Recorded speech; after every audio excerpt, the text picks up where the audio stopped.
ጤና ይስጥልን።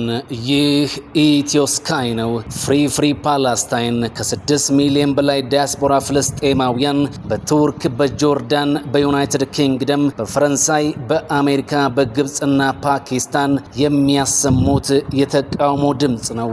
አንድ ሀገር ሁለት መንግስታት፣ ዌስት ባንክን ለመሐሙድ አባስ፣ ጋዛን ደግሞ ለሐማስ፣ ሁሉም ግን ፍልስጤማውያን ናቸው። በመካከለኛው ምስራቅ ጦርነት ከተነሳ ጀምሮ በየቀኑ ለማለት በሚቻልበት ሁኔታ ስለ ፍልስጤምና ፍልስጤማውያን ስለ ትግላቸውና ግባቸው እንሰማለን። በእርግጥ የእስራኤልና የፍልስጤምን ጦርነት ለመረዳትና የጠራውን ምስል ለመመልከት ረጅም መጓዝ ያስፈልግ ይሆናል። ታሪክና ጂኦፖለቲክሱን መገንዘብ የግድ ይላል። ዛሬ ፍልስጤም ተብላ የምትጠራው ሀገር ምንም አይነት የጋራ ድንበር በሌላቸው ዌስት ባንክና ጋዛም በጋራ ሆነው የፈጠሯት ሀገር ነች። በእርግጥ ዛሬም ድረስ ፍልስጤምን ሀገር ነች ብለው የማይጠሯት ሀገሮችም አሉ። በተቃራኒው ደግሞ እንደ ሀገር እውቅና የሰጧት 139 የዓለም ሀገራት አሉ። አንድ ሀገር ነች ተብላ እንድትጠራ የሚያስችላት 3 ዋና ነጥቦች እንዳሉ ይታወቃል። ሰንደቅ ዓላማ፣ ፓስፖርትና ዋና ከተማ ናቸው። ፍልስጤማውያን ጥቁር፣ ነጭ፣ አረንጓዴና በጎን በኩል ቀይ ቀለም ያለው ሰንደቅ ዓላማ አላቸው። ፓስፖርትም አላቸው። ዋና ከተማ ግን የላቸውም። ምስራቅ ጀሩሳሌምን ዋና ከተማችን ናት ቢሉም አሜሪካን ጨምሮ በሌሎች ሀያላን ምስራቅ ጀሩሳሌም የእስራኤል እንጂ ያንቺ አይደለም ይሏታል። ከእስራኤል ጋርም ወደ ጦርነት ያስገባት ዋነኛው ምክንያት ይሄ ነው። በዚህ ምክንያት የፍልስጤም መንግስታዊ መቀመጫም ምስራቅ ጀሩሳሌም ሳይሆን ራማላህ ነው። ጀሩሳሌም በክርስትና፣ በአይሁድ፣ በእስልምና ቅዱስ ስፍራ ነች። አይሁዶች ጀሩሳሌምን መጽሐፍ ቅዱስ የሰጠን የቃል ኪዳን ስፍራችን ነው ብለው ያምናሉ። በፍልስጤማውያን ዘንድ ቅዱስ የሆነው አላቅሳ መስጂድ፣ በአይሁዶችም ቅዱስ የሆኑት 2 ቤተ መቅደሶች በምስራቅ ጀሩሳሌም በአንድ ግቢ ውስጥ ነው መገኛቸው። እናም እስራኤላውያኖች መሆኑ ፍልስጤማውያኖች የኔ እያሉ የሚጋጩባት ስፍራ ጀሩሳሌም። አይሁዶች እንዲህ ይላሉ፣ ጀሩሳሌም በሚሊዮን ለሚቆጠሩ ክርስቲያኖችና ሙስሊሞች ትልቅ ዋጋ ያለው ስፍራ መሆኑን እናውቃለን፣ ግን መጽሐፍ ቅዱስ ለኛ የሰጠን ስፍራ ነው፣ ለዚህም ነው በዚህ ያለ ነው ይላሉ። እስራኤል ሀገር ከሆነችበት 1948 ጀምሮ ምዕራብ ጀሩሳሌምን የያዘች ሲሆን በ1967 የስድስቱ ቀን የአረብ እስራኤል ጦርነት ደግሞ ምስራቅ ጀሩሳሌምን መቆጣጠር ችላለች። በምስራቅ ጀሩሳሌም አላቅሳ መስጂድ አለ።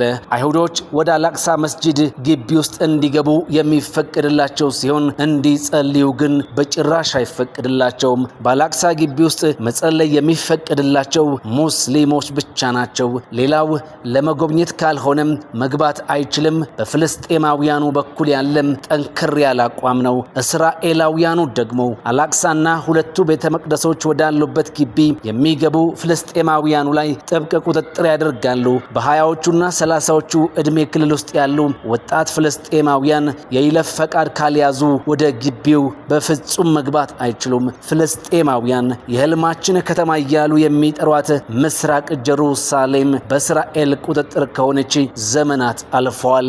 በፍልስጤማውያን የነጻነት እንቅስቃሴ ውስጥ ትልቅ ስም የነበረው ያሲር አረፋት በ1990 ምንም እንኳን ውጤት ባያስገኝም በቢል ክሊንተን አደራዳሪነት ከእስራኤል ጋር በኦስሎ የሰላም ስምምነት ፈርመው ነበር። ስምምነቱም ሳይከበር ቀርቶ ሁለቱም ሀገራት ወደ ግጭት ገቡ።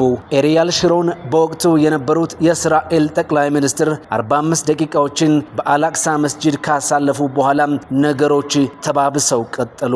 የእሳቸው የአላቅሳ መስጂድ የ45 ደቂቃ ጉብኝት ቀጠናውን ወደ ለየለት ጦርነት እንዲገባ አደረገው። በ2004 ያሲር አረፋት ሲሞቱ ያሁኑ የፍልስጤሙ ፕሬዝዳንት መሐሙድ አባስ መጡ። በእሳቸው ዘመን በ2006 የተደረገው ፕሬዝዳንታዊ ምርጫ ፍልስጤምን ከሁለት ገመሳት። መሐሙድ አባስ ዌስት ባንክን፣ ሐማስ ደግሞ ጋዛን ይዘው በየፊናቸው ቆሙ። በዚህም ወደ ግጭት አምርተው በርካቶች እንዲሞቱ ምክንያት ሆኗል። ከጊዜ በኋላ ግን ሐማስ ጋዛን እንዲያስተዳድር ተስማምቷል። ነገር ግን ፍልስጤም የምትባል ሀገር እንጂ ዌስት ባንክም ሆነ ጋዛ የሚባሉ ሀገራት የሉም። አንድ ሀገር ሁለት መንግስታት። ለዚህ ነው የሚባለው በርካታ ሀገሮች ሐማስን እንደ ሽብር ድርጅት እንጂ እንደ መንግስት አስተዳደር ጭራሽ አይቆጥሩትም። እናም ስለ ፍልስጤም ስናወራ መሐሙድ አባስ ስለሚመሩት ዌስት ባንክ እንጂ ሐማስ ስለሚያስተዳድራት ጋዛ አይደለም። 3.1 ሚሊዮን ፍልስጤማውያን በዌስት ባንክ፣ 2.2 ሚሊዮን ፍልስጤማውያን ደግሞ በጋዛ ይኖራሉ። ከ6 ሚሊዮን በላይ የሚሆኑት በመላው ዓለም ተበትነው አሉ። ታዲያ እነዚህ ፍልስጤማውያን ከ1967 ጀምሮ በእስራኤል ቁጥጥር ውስጥ ነን፣ በራሳችን ጉዳይ የምትወስነው እስራኤል ነች፣ በጋዛ ውሃና መብራት የምትቆጣጠረው እርሷ ነች።